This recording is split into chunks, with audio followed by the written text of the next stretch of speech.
Welcome to Grand Prix, your go-to channel for the fastest updates in Formula One. We've got 3 hot stories for you, so make sure to subscribe and hit the notification bell to stay ahead of the pack. Let's get started. Hey everyone, welcome back to GP at Home. Big news today, Mercedes and McLaren are officially under investigation and may have breached Formula One's cost cap. Let's break down everything we know so far. Just a few days ago, we reported on early whispers that one or more teams might have overspent during the 2024 season budget cycle. Now, according to Sky Sports Italy, those whispers have solidified. The 2 teams named are none other than Mercedes and McLaren. The FIA's cost cap administration is said to be handling the case with extreme discretion, hoping to avoid major controversy while the 2025 championship fight is still in progress. But if these suspicions are confirmed, the consequences could be severe, especially for McLaren, the reigning back-to-back Constructors' champion. At this stage, it's still unclear whether the violations are strictly about spending beyond the limit or whether they involve inconsistencies in financial reporting. We've seen this before. Aston Martin faced scrutiny in 2022 not for overspending, but for discrepancies in the way their expenses were declared. Several insiders believe this could once again be a case where the numbers don't quite add up between internal accounts and the figures submitted to the FIA. Still, if either Mercedes or McLaren has actually overspent the $135 million cost cap before allowable adjustments, the FIA has a wide range of penalties available. Sanctions could include fines, reductions in aerodynamic testing time, as Red Bull experienced in 2021, budget cuts for the following season, and in more extreme cases, deductions of constructors and even drivers' championship points. That last option, points deductions, would be the most damaging. And with both teams fighting at the sharp end of the grid, it could alter not just the constructors' table, but also the title battle between Lando Norris, Oscar Piastri, and Max Verstappen. The FIA itself has so far refused to comment directly.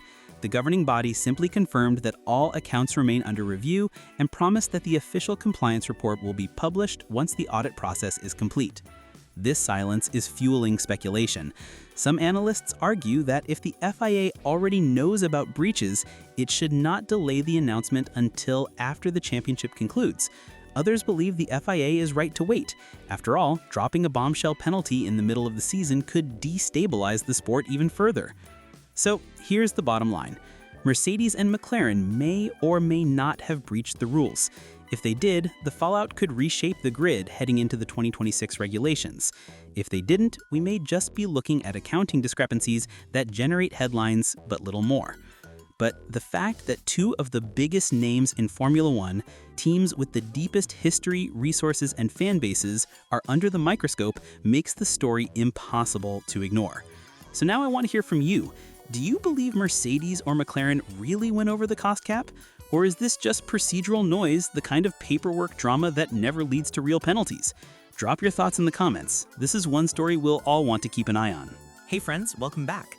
Today's headline is a major shocker. Hackers have breached FIA systems and gained access to Max Verstappen's personal data. Let's break it all down for you right here on GP at Home. According to reports, the FIA suffered a serious cybersecurity incident this week after vulnerabilities were discovered in its online portal. This system holds sensitive personal data for hundreds of drivers across multiple categories, including Formula One. Among the compromised files were records belonging to 4-time world champion Max Verstappen. The breach came to light when a user on social media platform X revealed that he and 2 other cybersecurity specialists had identified a critical flaw. They created a test account on the FIA portal and, shockingly, were able to promote themselves to administrator status without any verification. The flaw, described as a Mesa segment vulnerability, essentially tricked the FIA server into trusting malicious commands, giving outsiders unrestricted access. With this admin clearance, the group could view documents such as Verstappen's super license, passport details, and private contact information. The hackers claim, however, that they did not download or copy any files. Instead, they say the test was performed only to prove the vulnerability. After confirming the exposure, they reported it directly to the FIA and even assisted in fixing the issue. In an official statement, the FIA acknowledged the incident, confirmed that corrective measures were implemented, and stated that both the data protection authorities and the affected drivers had been notified. The governing body insisted that no other systems, such as live race control or technical scrutineering networks, were compromised. They also emphasized their ongoing investments in cybersecurity and digital resilience. Still, the revelation has raised tough questions. How could such a basic flaw exist in a system holding passports, licenses, and personal contacts of the world's most high-profile drivers? Fans and analysts alike are stunned that a relatively simple exploit left Verstappen's data, and potentially that of dozens of other F1 and junior category drivers, vulnerable. Cybersecurity experts point out that sports organizations are becoming increasingly attractive targets. Sensitive data, combined with the prestige of global sports like Formula One, creates a perfect storm. In many cases, it isn't professional cybercriminals, but ethical hackers who discover these flaws first, exposing weaknesses that should have been patched long ago. For Verstappen, this incident highlights the risks of being one of the most recognizable faces in motorsport.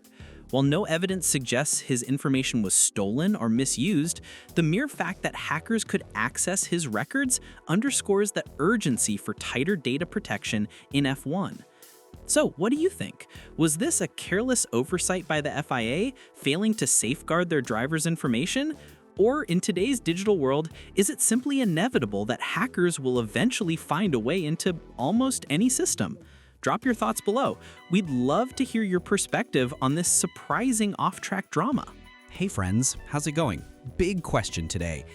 Is McLaren sabotaging Oscar Piastri's car, or has the Australian simply lost his confidence? Both the driver and the team have spoken out about what's been happening in recent races, which ultimately cost Piastri the championship lead for the first time since April. Let's break it all down. And of course, a video this complete deserves your subscription. We're entering the decisive stretch of the season, heading toward the Brazilian Grand Prix, and you don't want to miss any of the action. So make sure you're subscribed, notifications on, and drop a like. That way YouTube alerts you whenever a new video comes out, always with the very best of Formula One. Now, back to Piastri. The young Australian hasn't been in his best form this season. At the Mexican Grand Prix, he once again suffered from a mysterious lack of pace compared to his teammate Lando Norris, and that poor performance cost him the championship lead. In qualifying, he was more than half a second slower than Norris, only managing P7 on the grid, and that was with help from Carlos Sainz's penalty. This isn't just a one-off. For several races now, Piastri has looked unsettled, making small mistakes and struggling to match Norris's rhythm. And naturally, when that happens, the rumors start flying. Some fans are already speculating that McLaren might be giving preference to Norris, or even, in the more extreme theories, sabotaging Piastri's car. But what's really going on? Piastri himself addressed the situation this week. He admitted he initially wondered if there might be lingering damage from the United States GP, where the bumpy track made the car bottom out badly. But after a detailed analysis with the team, they found no signs of mechanical failure. Team principal Andrea Stella was very clear. There is nothing wrong with the car. Instead, Stella pointed to driving style and track conditions. He explained that Norris excels in situations with low grip and sliding tires, exactly what we saw in Austin and Mexico, while Piastri shines on high grip circuits where his precise style works best. Stella reminded everyone that this is still only Piastri's third season in Formula One, and that ups and downs like this are part of his development curve. During practice sessions, engineer Tom Stollard noticed that Norris was gaining significant time in the heavy braking zones, especially at turns 1 and 12. Piastri tried to adapt, braking later and stretching his deceleration to match Norris's approach, but that adjustment cost him speed in other areas, particularly the fast-flowing sections and the stadium sector. In other words, the gap wasn't about equipment, but about adapting to conditions. Piastri reinforced this message in his own words. He admitted in the last 2 races he hasn't been able to use his natural style of driving. Instead, he's been forced to tweak things, which left him less comfortable behind the wheel. But he was adamant. He hasn't lost confidence or ability. It's just a matter of adjustment, and he believes that analyzing these experiences will make him stronger for the upcoming rounds. He also pushed back firmly on the idea that McLaren has been favoring Norris. According to Piastri, the cars haven't changed in weeks, and his dip in performance has nothing to do with the machinery. It's about adapting to the unique challenges of recent circuits. Looking ahead, Stella is confident Piastri will bounce back quickly, pointing to Interlagos as a track more suited to his strengths. The team expects him to use the Mexican Grand Prix as a learning experience and return to fighting at the front. Still, the reality is harsh. The championship lead is gone, and if Piastri doesn't recover fast, Norris or even Verstappen could take full advantage. The next few races will be crucial to prove whether this is just a temporary slump or a real turning point in the title battle. So now I turn it over to you. Do you think McLaren has truly been fair with both drivers, or is there an internal push to make Norris the clear number one? And most importantly, can Piastri recover in time to still fight for the title? Drop your thoughts in the comments below.